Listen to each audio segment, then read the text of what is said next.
Imagine for a moment Australia's vast farmland under siege. Not by invaders, not by wild animals, but by emus.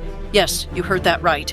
In 1932, farmers faced an unexpected challenge as emus, large, fast birds, decided to take over the land, sparking what would later become known as the Great Emu War.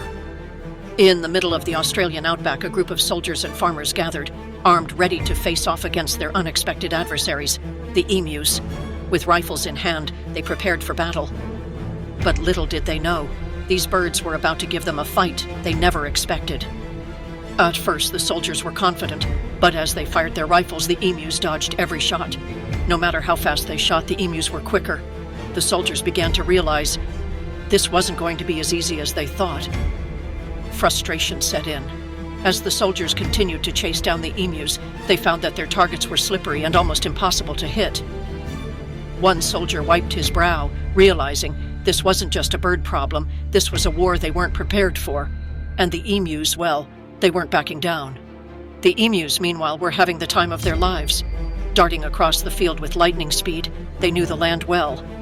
No matter how many times the soldiers fired, they could never keep up with the sheer agility of the birds. It was like an impossible game of cat and mouse, with the emus always winning. In the end, the emus emerged victorious. The soldiers were defeated and humiliated. They sat back stunned, realizing that they had just lost a battle to a group of birds that were simply too fast and too clever. The war was over, and the emus had won. From the battlefield to the history books, the Great Emu War remains one of the most bizarre chapters in history. Who knew a flock of emus could bring down an army of soldiers? If you want more strange but true stories, don't forget to like and subscribe.